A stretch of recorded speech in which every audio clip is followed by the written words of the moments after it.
नमस्कार विद्यार्थी मित्रांनो, स्वागत आहे तुमचं स्मार्ट स्टडी या आपल्या एज्युकेशनल यूट्यूब चॅनलवर.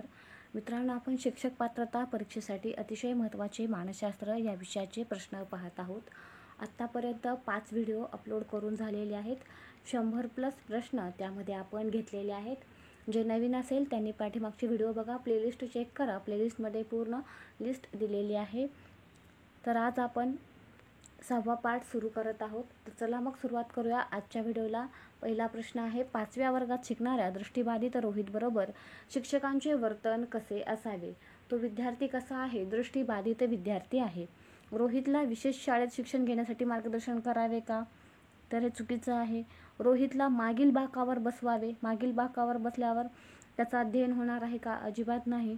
रोहितला पुढच्या बाकावर बसवून त्याच्याशी सामान्य विद्यार्थ्यांसारखे वर्तन ठेवावे, पण त्याच्यासाठी श्राव्य साधने, ब्रेल लिपीतील साधने उपलब्ध करून देणे हेच योग्य उत्तर असणार आहे. Option number 3.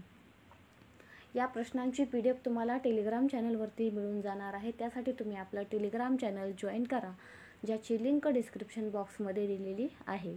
यानंतर पुढील प्रश्न आहे, संघर्ष निराकरणाचा खालीलपैकी मार्ग कोणता आहे? योग्य मार्ग विचारलेला आहे. तर या ठिकाणी या प्रश्नाचं संघर्ष निराकरण करायचं आहे, तर विश्लेषण व निर्णय हा योग्य मार्ग आहे. यानंतर पुढील प्रश्न आहे, शाळेच्या मैदानावर सुरेश इतर वर्गातील मुलांशीही मैत्री करून घेतो, तर त्याचे व्यक्तिमत्व कोणते आहे?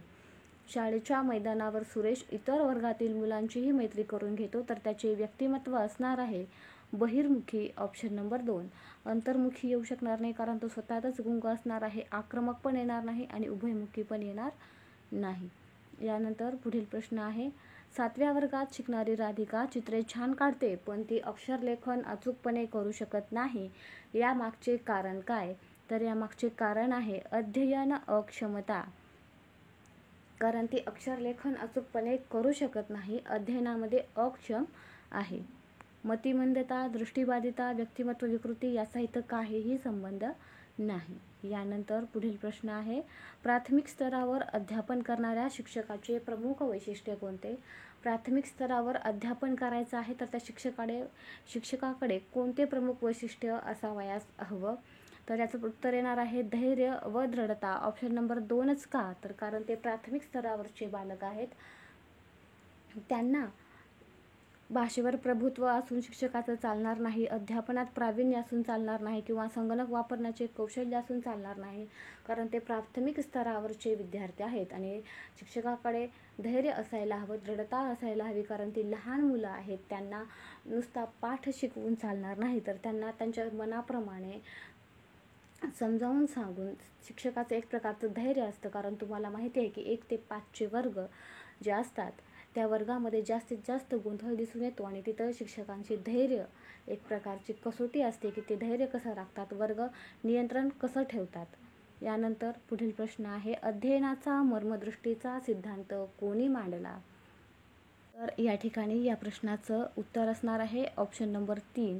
कोहलर यांनी अध्ययनाचा मर्मदृष्टीचा सिद्धांत मांडलेला आहे. या ठिकाणी ऑप्शन नंबर 2 आहे ब्रुनर. ब्रुनर यांच्याबाबत सांगायचं झालं तर ब्रुनर यांची अध्ययन विषयक ज्ञानात्मक उपपत्ती आहे.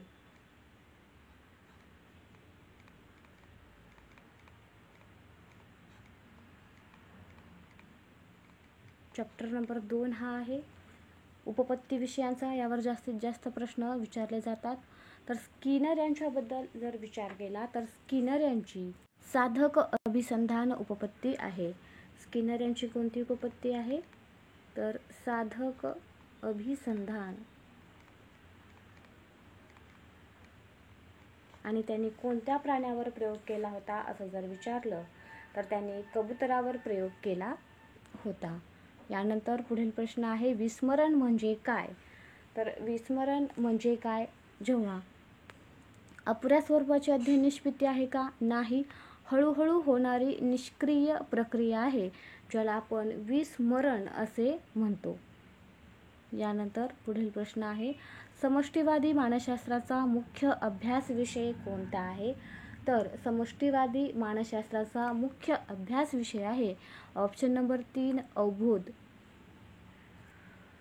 आणि समष्टीवादी विचारवंतांचं म्हणणं असं आहे की अध्ययन म्हणजे समस्यायुक्त परिस्थिती चे संपूर्ण व संकलित निरीक्षण व तिचे मर्म जाणून समस्या सोडवणे. काय आहे की समस्यायुक्त जी परिस्थिती आहे ती समस्यायुक्त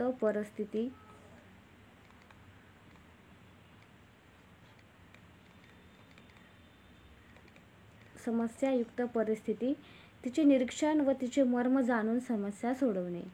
निरीक्षण करणे व मर्म जाणून समस्या सोडविणे. आणि समष्टीवादीमध्ये कोहलर येतात, कोफका येतात आणि वर्धायमर हे शास्त्रज्ञ येतात. कोणते कोणते येतात लक्षात ठेवा.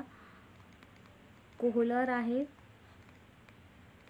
कोफका आहेत आणि वर्धायमर ही 3 नावं लक्षात ठेवा. यानंतर पुढील प्रश्न आहे एखाद्याची बुद्धिमत्ता ही सरासरीपेक्षा कमी असणे म्हणजे. तर एखाद्याची बुद्धिमत्ता ही सरासरीपेक्षा कमी असते म्हणजे जन्मवय व मानसिक वय सारखेच असते? अजिबात नाही. जन्मवयापेक्षा मानसिक वय खूपच कमी असणे. कारण जन्मवय तर आहे पण त्यापेक्षा मानसिक वय खूपच कमी आहे म्हणून त्याची बुद्धिमत्ता ही सरासरीपेक्षा कमी आहे. बाकीचे ऑप्शन येणार नाहीत. जन्मवयापेक्षा मानसिक वय अधिक असणे, दोन्ही वय अधिक असणे अजिबात येणार नाही. यानंतर पुढील प्रश्न आहे कोणत्या बाबीच्या अत्याधिक समर्थनामुळे कोणती व्यक्तिमत्व विकृती निर्माण होते. या ठिकाणी ऑप्शनमध्ये माझं द्यायचं राहिलं आहे माझ्याकडून, तर याचं उत्तर आहे नकारात्मकता. संरक्षण यंत्रणा म्हणून एक टॉपिक आहे, त्याच्यावरती हमखास 1 ते 2 मार्कला प्रश्न विचारला जातो. 2021 मध्ये पण 2 मार्कसाठी प्रश्न विचारलेला होता. आता नकारात्मकता म्हणजे काय? कोणत्याही बाबीसंबंधी नकारात्मक मते यामध्ये सांगितली जातात. उदाहरणार्थ जर असं आहे की रमेश आहे आणि त्याच्या वडिलांना तुम्ही मला खेळणी आणून दिल्याशिवाय मी अभ्यास करणार नाही असं म्हणतो. काय म्हणतो? खेळणी आणून दिल्याशिवाय मी अभ्यास करू शकणार नाही. तर खेळणीचा वापर करून आहे म्हणजे तो नकारात्मकता दाखवतो. याला नकारात्मकता असं म्हणतात. म्हणजे अत्याधिक समर्थनामुळे केलेली ही बाब या ठिकाणी लक्षात दिसून येते. या ठिकाणी दिलेलं आहे 2 नंबरचा ऑप्शनचा आपण विचार केला तर समर्थन दिलेलं आहे. तर समर्थन ही जी संरक्षण यंत्रणा आहे याच्यामध्ये काय आहे तर लक्षात ठेवा एखाद्या हेतूसाठी प्रयत्न करूनही अपयश येत असेल आणि ते मान्य न करता इतरांना पटेल अशी खोटी कारणे जेव्हा सांगितली जातात तेव्हा समर्थन असं म्हणतात. जेव्हा विद्यार्थ्यांना सवय असते की परीक्षामध्ये पेपर देतात आणि पेपर दिल्यानंतर म्हणतात की पेपरचा अभ्यास केला नाही असं ते सांगणार नाहीत की म्हणणार की आमच्या सरांनी शिकवलेलं नव्हतं किंवा मी आजारीच पडलो होतो अशी खोटी कारणे देणे म्हणजेच समर्थन करणे. यानंतर आहे इथं आत्मताडन. आता आत्मताडन म्हणजे नेमकं काय? आत्मताडन म्हणजे काय तर अपयश आल्यास स्वतःला कठोर शिक्षा करणे. अपयश आल्यास स्वतःला कठोर शिक्षा करणे याला म्हणतात आत्मताडन. आपण यावरती सेपरेट लेक्चर घेणार आहोत. अपयश आल्यास स्वतःला कठोर शिक्षा करणे याला म्हणतात आत्मताडन. उदाहरण जर द्यावयाचं झालं तर परीक्षेत अपयश जर आलं तर उपाशी राहायचं किंवा रडत बसायचं याला म्हणतात आत्मताडन. प्रतिपुरणचा जर आपण विचार केलात ऑप्शन नंबर 3चा तर प्रतिपुरण म्हणजे एका क्षेत्रात यश मिळाले नाही तर त्याची भरपाई दुसऱ्या क्षेत्रात यश मिळवून करणे. समजा एखादी विद्यार्थी पोलीस भरतीमध्ये सिलेक्ट नाही झाला तर तो वनरक्षकमध्ये झाला म्हणजे त्याने भरपाई केली. अशा प्रकारचे प्रतिपुरण आहे. यावर आपण सेपरेट लेक्चर घेऊया या संरक्षण यंत्रणेवरती कारण अतिशय महत्त्वाचा हा टॉपिक आहे. यावरती वारंवार प्रश्न विचारले जातात. तर याचं उत्तर आहे नकारात्मकता जे की ऑप्शनमध्ये नाही आहे. यानंतर पुढील प्रश्न आहे डॅश डॅशच्या अधिक स्रावाने व्यक्तीची अतिरिक्त नैसर्गिक वाढ होते. अशा प्रकारचा हा प्रश्न आहे. तर या प्रश्नाचं उत्तर असणार आहे ऑप्शन नंबर 1 पिट्यूटरीनच्या अधिक स्रावाने व्यक्तीची अतिरिक्त नैसर्गिक वाढ होते. यानंतर पुढील प्रश्न आहे मराठी भाषेतील सर्जनशीलता मापन कसोटी कोणी तयार केली आहे. अतिशय महत्त्वपूर्ण हा प्रश्न आहे. लक्षातच ठेवा की मराठी भाषेतील सर्जनशीलता मापन कसोटी जी आहे ती तयार केलेली आहे म.बा. कुंडले यांनी. ऑप्शन नंबर 4 या प्रश्नाचं उत्तर असणार आहे. यानंतर पुढील प्रश्न आहे, खालीलपैकी कोणत्या अवस्थेत बालक समवयस्क गटाचा सक्रिय सदस्य बनते? समवयस्क गटाचा सक्रिय सदस्य बनते असं म्हटलेलं आहे, तर या प्रश्नाचं उत्तर असणार आहे कुमारावस्था. कुमारावस्थामध्ये बालक समवयस्क गटाचा सक्रिय बनते. कुमारावस्थेमध्ये आपण पाहू शकतो की समवयस्क असणारी मुले जास्त मैत्री. या ठिकाणी लक्षात ठेवणं अतिशय गरजेचं आहे की कुमारावस्थेचा कालखंड किती असतो. तर या ठिकाणी पूर्व कुमारावस्थेचा जर विचार केला तर पूर्व कुमारावस्थेचा साधारणतः कालखंड असतो 12 ते 16 वर्षाचा आणि 16 ते 21 ही उत्तर कुमार अवस्था म्हणून मानली जाते. उत्तर कुमार अवस्था आणि 12 ते 21 हा कालावधी असतो कुमारावस्थेचा. मग या कालखंडामध्ये बालक समवयस्क गटाचा सक्रिय सदस्य बनते. यानंतर पुढील प्रश्न आहे, खालीलपैकी अवधानाचे वैशिष्ट्य कोणते नाही म्हटलेलं आहे. प्रश्न काळजीपूर्वक वाचा की अवधानाचे वैशिष्ट्य कोणते नाही. अवधान ही निवडपूर्ण प्रक्रिया आहे, बरोबर आहे. अवधान सारख्याच प्रमाणात दीर्घकाळ टिकवून ठेवता येत नाही, हे देखील बरोबर आहे. अवधानामुळे आकलन घडून येते, हे बरोबर आहे. आणि एकाच वेळी अनेक गोष्टीत अवधान गुंतवता येते, हे वैशिष्ट्य नाही आणि हेच चुकीचं आहे. यानंतर पुढील प्रश्न आहे, खालीलपैकी कोणते चित्तभ्रम होण्याचे कारण आहे? तर या ठिकाणी अवबोधातील दोषमध्ये इंद्रिय भ्रम आणि चित्तभ्रम असे 2 आहेत कारणे. तर अतिचंचलता, अतिसंवेदनशीलता आणि भावनांचे अधिक्य हे वरील सर्व जी कारणे आहेत ती सर्व कारणे चित्तभ्रम होण्याची कारणे आहेत. चित्तभ्रमामध्ये वास्तविकता नसते, काल्पनिकता असते आणि उद्दीपक समोर नसताना आपणास भास होत असतात. आंतरिक अवस्थेमुळे चित्तभ्रम वारंवार होत असतात आणि जर हे वारंवार होत राहिले तर यामधून मानसिक व्याधी निर्माण होण्याची शक्यता असते. तर चला पुढचा प्रश्न पाहूया. खालीलपैकी अध्ययन प्रक्रियेचे वैशिष्ट्य कोणते म्हटलेले आहे? अध्ययनास प्रेरणेची गरज नसते, चुकीचं आहे कारण असते. अध्ययन ही खंडित प्रक्रिया आहे, खंडित नाही ती अखंडित प्रक्रिया आहे, कारण माणूस जन्मापासून मृत्यूपर्यंत अध्ययन करतच असतो. अध्ययन हे कृतीद्वारे घडून येते, हेच आपल्या प्रश्नाचं उत्तर असणार आहे ऑप्शन नंबर 3. आणि अध्ययनाचा वेग सर्वांचा समान असतो, हे चुकीचं आहे. सर्वांचा वेग समान असणार आहे का? तर नाही, प्रत्येक व्यक्तीचा वेग वेगवेगळा असणार आहे. यानंतर पुढील प्रश्न आहे, बालकाच्या अध्ययन प्रक्रियेत त्याच्या आईवडिलांची भूमिका कोणती असावी?